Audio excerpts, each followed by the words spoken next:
अभी हमने चर्चा किया था मानव आकृतिधारी सामाजिक पशुओं की। हमारा जो प्रयास है कि हम मानव आकृतिधारी सामाजिक पशुओं का सफाया करें। हम जब इतिहास पढ़ते हैं, हम सभ्यता और संस्कृति की बातें पढ़ते हैं, तो हमको पता चलता है कि हम बहुत क्रूरता से, बहुत पशुता से निकलकर आज यहाँ पहुँचे हैं। और हमारा जो पुराना समय था, मानवता का इतिहास था, बहुत बर्बर था, बहुत जघन्य उसमें कांड होते थे और बड़ा विभत्स इतिहास था मानवता का। तो हम बर्बरता से आज मानवता के विकास की बातें करते हैं और बहुत मानसिक पीड़ा होती है जब हम सुनते हैं कि पुराने समय में लोगों को क्या क्या बर्दाश्त करना पड़ा है, कैसे उनको मारा गया, कैसे उनको काटा गया, कैसे उनके साथ दुर्व्यवहार हुआ। तो जब हम इतिहास की बातें पढ़ते हैं तो मन बड़ा पीड़ित हो जाता है कि ओह, हमारा मानवता का इतिहास इतना दूषित था। लेकिन ये जो मानव आकृतिधारी सामाजिक पशुओं को कहते हैं कि त्रेता का युग आया, फिर द्वापर आया, फिर सतयुग आया, फिर कलयुग आया। तो वहाँ भी बहुत सारी बातें थी, लेकिन इस कलयुग में आकर हम अपने आप को जो कहते हैं कि हम मानवता के इतिहास में विकास की पराकाष्ठा के युग में 21वीं सदी में पहुंच गए। 21वीं सदी में पहुंचने के बाद भी हम पशु हैं। हम मानव आकृतिधारी ऐसे पशु हैं कि हमारी बात जिनको अच्छी नहीं लगती, हम उनके साथ पशुता करने में हमको कोई संकोच नहीं। और इतने बड़े पशु हैं कि अगर अभी हमने एक उदाहरण दिया कि वन देवी उस वृक्ष उखाड़ने वाले को अगर कुछ बोलने का साहस करती तो वो वृक्ष उखाड़ने वाला वन देवी की ऐसी तैसी करने का प्रयास ज़रूर करता। तो वन देवी ने डर के मारे उस मानव आकृतिधारी सामाजिक पशु को सुधारने का, कोई ज्ञान देने का प्रयास नहीं किया। वन देवी ने महात्मा बुद्ध को उपदेश देने का प्रयास किया और महात्मा बुद्ध के अंदर परिवर्तन दिखाई दिए। डॉक्टर दयाराम मोहन जी, अगर किसी मूर्ख आदमी के सामने डॉक्टर रन जी का नाम लिया जाए तो मूर्ख व्यक्ति जो है वो समझ ही नहीं पाएगा कि क्या भला है।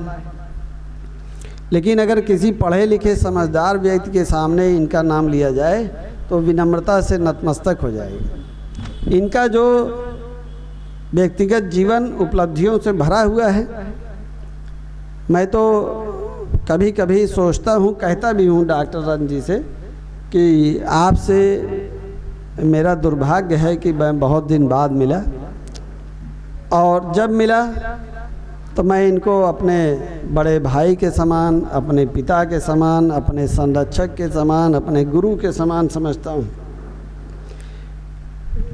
मुझे कभी नहीं लगता कि डॉक्टर रन जी ने कोई काम कहा है और बता दे कि वहीं बहुत ज़रूरी काम से एक जगह जाता ही लौट के आओ तही आपसे मिले। मैं कितना भी ज़रूरी काम से कहीं जा रहा हूँ, अगर डॉक्टर रन जी का फ़ोन आ गया तो सारे काम ख़त्म। मैं ये बोलता ही नहीं कि मैं फला जगह जा रहा हूँ, आप बताइए, आपके साथ चल रहा हूँ। अगर मुझे किसी काम से कहीं जाना है और डॉक्टर रन जी के फ़ोन आ गया कि हमका लालगंज चले का है, तभी नहीं बताई क्या बताई कि वहीं जो न है गाड़ी में डीजलवा आप डला देते हैं तो बड़ा अच्छा रहता है। तो कहें सेवक सोई करे जे सेवकाई। तो डॉक्टर रन जी के साथ एक जो कहते हैं कि नाथ सकल संपदा तुम्हारी, मैं सेवक समेत सुत नारी। तो न मेरे सुत है न नारी है, लेकिन मेरा जो कुछ है सब डॉक्टर रन जी को समर्पित है। मैं इनके साथ तन मन धन से लगा रहता हूँ। लेकिन मैं मानव आकृतिधारी सामाजिक पशुओं के बारे में बात कर रहा था कि जो मानव के शरीर में पशु हैं वो पशु नहीं स्वीकार करते कि डॉक्टर रन जी वास्तव में विद्वान हैं। विद्वान का हमको सम्मान करना चाहिए। क्यों कि नेताओं का तलुआ चाटते चाटते ज़बान इतनी गंदी हो चुकी है, दूषित हो चुकी है कि विद्वान उसके सामने दिखता नहीं। एक पकौड़ी चोर नेता दिखेगा लेकिन एक विद्वान नहीं दिखेगा। तो डॉक्टर रन जी बहुत सारे जीआईसी कॉलेजेस के आप प्रिंसिपल रहे, उत्तर प्रदेश में भी, उत्तराखंड में भी, पहाड़ों में, जहाँ भी इनको भेजा गया ये वहाँ गए। इन्होंने कभी नहीं कहा कि मुझे जो है यहाँ ना भेजा जाए और साहब सिफारिश लगा दीजिए, मैं ट्रांसफ़र, मेरी पत्नी बीमार है, बच्चे अभी छोटे हैं, कोई बहाना नहीं बताया। बच्चों को छोड़ दिया, बच्चे पढ़ रहे थे, पत्नी घर देख रही थी, ये चले गए उत्तराखंड कहाँ कहाँ, और पढ़ाई के साथ साहित्य से जुड़े रहे, शिक्षा का कार्य कर रहे थे, जीआईसी कॉलेज के प्रिंसिपल थे। फिर इनको एडीआईएस बनाया गया, एडीआईएस के रूप में इन्होंने काम किया, कभी दलाली नहीं किया, कभी कमीशन खोरी नहीं किया, कभी कोई भ्रष्टाचार नहीं किया, किसी अनैतिक व्यक्ति के काम में कोई सहयोग नहीं किया। फिर इनको डीआईएस का चार्ज दे दिया गया, उसको भी इन्होंने बहुत ईमानदारी से निभाया।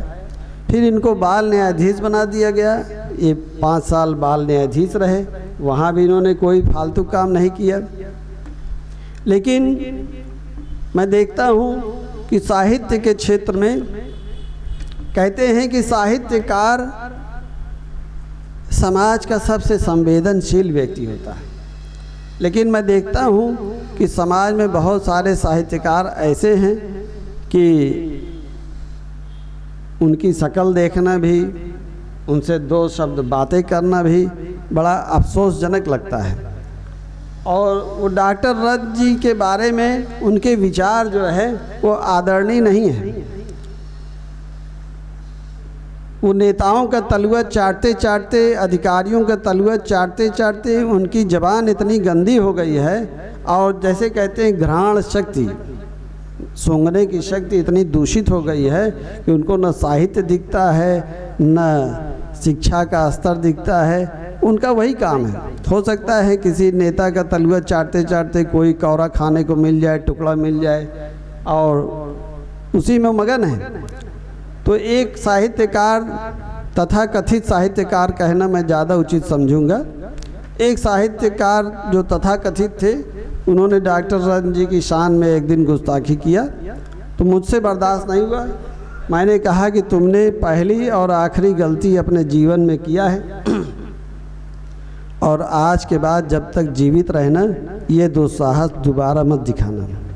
तो वहाँ बहुत सारे लोग थे, उन्होंने उनकी क्लास भी लगाई, और लेकिन मुझे लगता है कि ऐसे ढीठ, ऐसे निर्लज्ज बेहया लोगों को कोई शर्म नहीं आती।